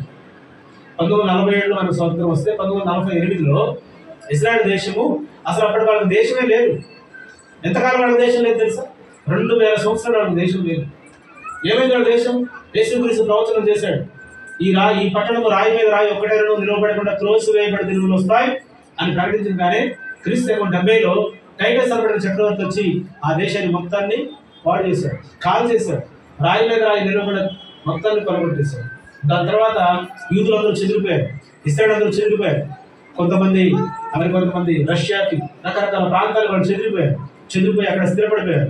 ఇజ్రాయెల్లో ఎవ్వరూ లేరు. అలాగనే మొండి గోడలు, అలాగనే పాడుపడ్డ స్థలాలు, అలాగనే ఎడారులు, బీడుగుండ్లు అలా ఉన్నాయి. ఎంతకాలం ఉన్నాయి తెలుసా? 2000 సంవత్సరాలు. 2000 సంవత్సరాలు.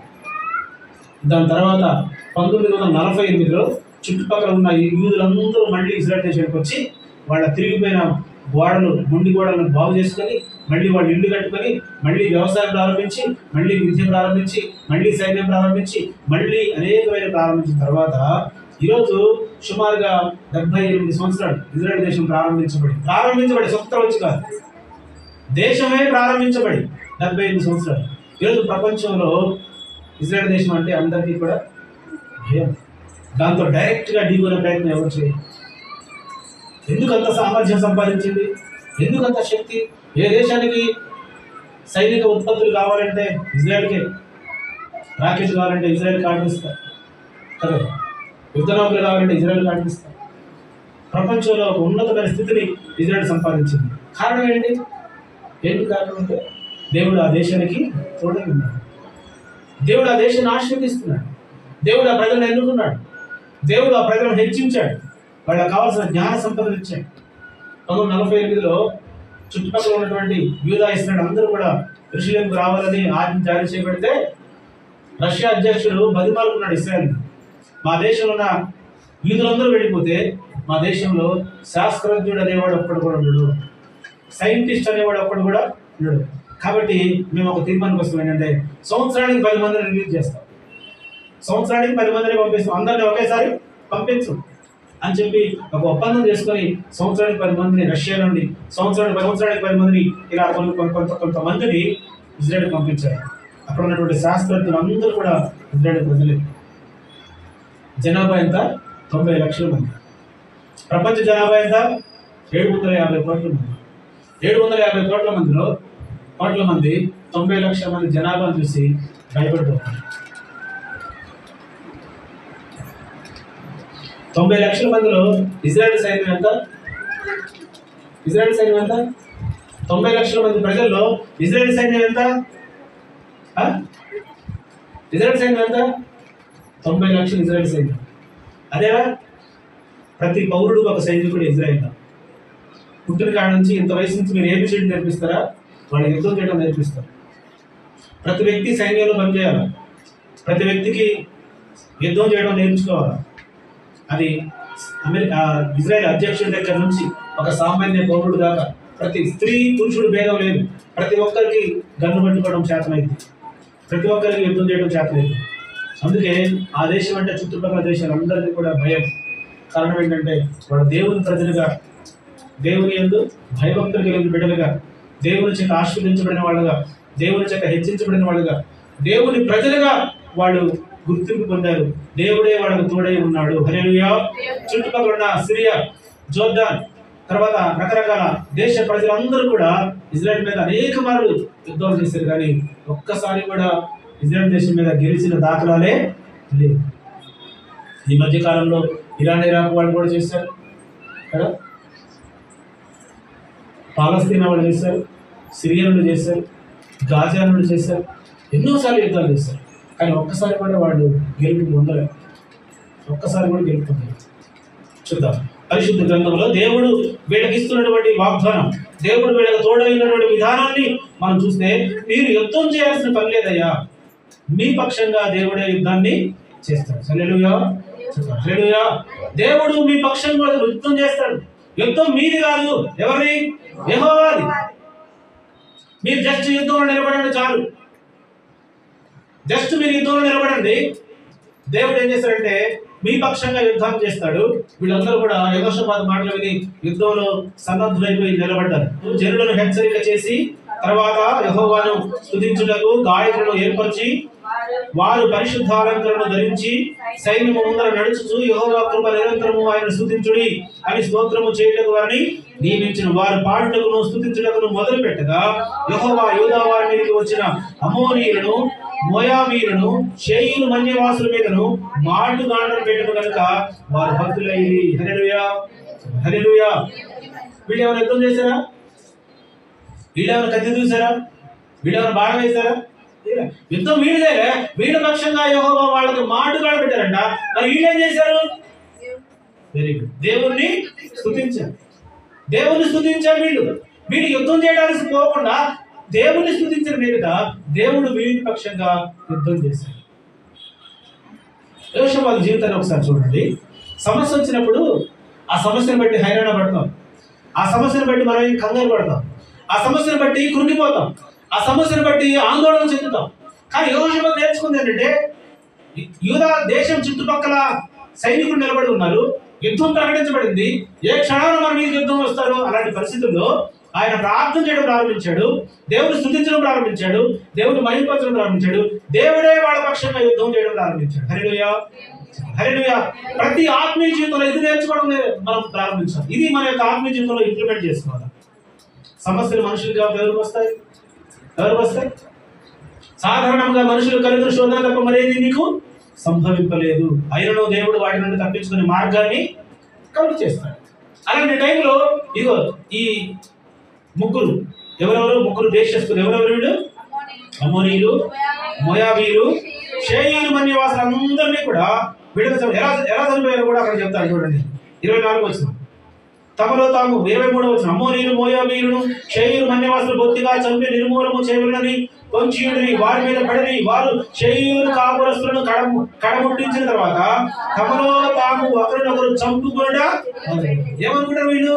3 దేశస్తులు వచ్చారు కదా, వీళ్ళకి యూదా దేశ సైనికులు ఎవరో తెలియదు. అమోనీయులు మోయాబీయులు చంపారు, మోయాబీయులు షేయీలు వాళ్ళని చంపారు, వాళ్ళే ఒకరినొకరు చంపుకొని చచ్చిపోయారు. చూసారు డేవిడ్? వాళ్ళే ఒకరినొకరిని పొడుచుకొని చచ్చిపోయారు, చంపుకుంటారు. ఎవరైనా ప్రాణ నష్టం జరిగిందా? యూదాలో ప్రాణ నష్టం జరిగిందా? ఆస్తి నష్టం జరిగిందా? ఏం చేయాలి? మరి వీళ్ళు చేసిన పని ఏంటంటే ప్రార్థన, దేవునికి స్తుతి చేశారు. స్తుతి. అందుకే దేవుని స్తుతించుడి ఎల్లప్పుడూ. దేవుణ్ణి ఎల్లప్పుడూ అంటే ఆనందం వచ్చినప్పుడేనా? కాదు కదా. ఎల్లప్పుడూ అంటే దుఃఖంలో కూడా, సమస్యలో కూడా, శోధనలో కూడా, ఇబ్బందుల్లో కూడా, కష్టాలలో కూడా, దిక్కు తోసిన స్థితిలో నువ్వు చేయాల్సింది ఏంటి? దేవుణ్ణి స్తుతించడం నేర్చుకో. దిక్కు తోసిన స్థితి నీకు ఏర్పడింది కదా, అప్పుడు నువ్వు దేవుని స్తుతించడం నేర్చుకోవాలి. అప్పుడు నువ్వు దేవుని స్తుతిస్తూ ఉంటుంటే దేవుడు నీ పక్షంగా పోరాటాన్ని ప్రారంభిస్తాడు. దేవునికి స్తుతి చాలా ఇష్టం, మనకి ప్రార్థన చాలా ఇష్టం కదా. మనకి ఏమి ఇష్టం? మోకరించిన కాడి నుంచి ఒకటే ఏకరువు పెడతాం ప్రార్థన.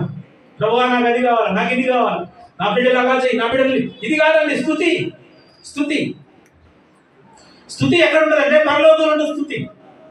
ప్రార్థన ఎక్కడ ఉంటుంది? ఇక్కడ ఉంటుంది ప్రార్థన.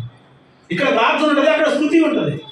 స్తుతికి ఎక్కువ దేవుడు ఆనందిస్తాడు, స్తుతి ఆనందం.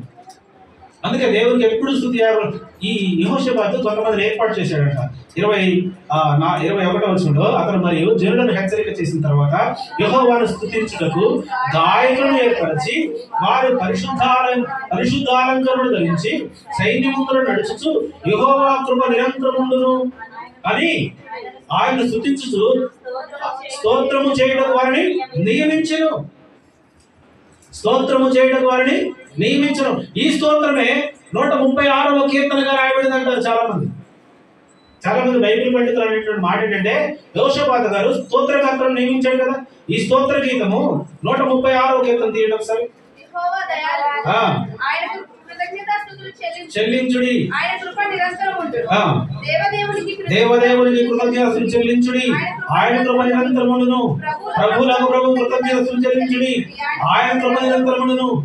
ఆయన ఒక్కడే మహాత్కారములు చేయగలడు, ఆయన కృప నిరంతరముండును అని. ఆయన కృప నిరంతరము ఉండే మాట ఈ 136వ కీర్తన అంతా వస్తుంది. ఇగో చాలా మంది బైబిల్ పండితులు అనే మాట ఏంటంటే, ఈ కీర్తనే ఆయన చేసినటువంటి కీర్తన, యెహోషాపాతు గారు నియమించబడి చేసినటువంటి కీర్తన. అందుకే దేవుని యొక్క సన్నిధిలో దేవుడు ఈ మధ్యాహ్న కాల సమయంలో మనతో మాట్లాడుతున్న మాట ఏంటంటే, మనము ఎప్పుడు కూడా అన్ని విషయాల్లో ఏ సమయంలో అయినా సరే మన యొక్క ఆత్మీయ జీవితంలో కాంప్రమైజ్ లేనటువంటి జీవితాన్ని మనం కొనసాగించాలి. మన విశ్వాస జీవితంలో కాంప్రమైజ్ ఉండొద్దు. మన భక్తి జీవితంలో మొహమాటం ఉండొద్దు. మన యొక్క భక్తి జీవితంలో రాజీ పడే మనస్తత్వం ఉండొద్దు.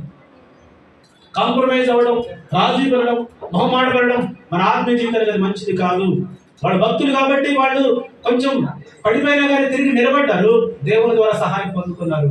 కానీ ఒకవేళ మనం కాంప్రమైజ్ అయితే, ఒకవేళ మనం రాజీ పడితే, ఒకవేళ మనం మొహమాట పడితే తిరిగి కోలుకునే పరిస్థితులు వస్తాయో రావు, తిరిగి నిలబడే పరిస్థితులు వస్తాయో రావు, తిరిగి ఎదుర్కోగలిగిన శక్తి నువ్వు పొందుకుంటావో పొందుకోవో. కాబట్టి విశ్వాసంలో మొహమాటం లేని వారే ఉందాం. విశ్వాస జీవితంలో, ఆత్మీయ ప్రయాణంలో కాంప్రమైజ్ లేనటువంటి ఆత్మీయ జీవితం కలిగిన వారమై ఉందాం. మన భక్తి జీవితంలో యథార్థవంతులుగా ఉంటూ రాజీ లేనటువంటి విశ్వాస జీవితాన్ని, మొహమాటం లేని విశ్వాస జీవితాన్ని, కాంప్రమైజ్ లేని భక్తి జీవితాన్ని మన యొక్క విశ్వాస జీవితంలో మనం కొనసాగిస్తాం. అతి కృప దేవుడు మనకు దయచేయండి కాక. కళ్ళు మూసుకుందాం, ప్రార్థన చేసుకుందాం. కళ్ళు మూసుకుందాం, ప్రార్థన చేసుకుందాం. రాష్ట్రం గారు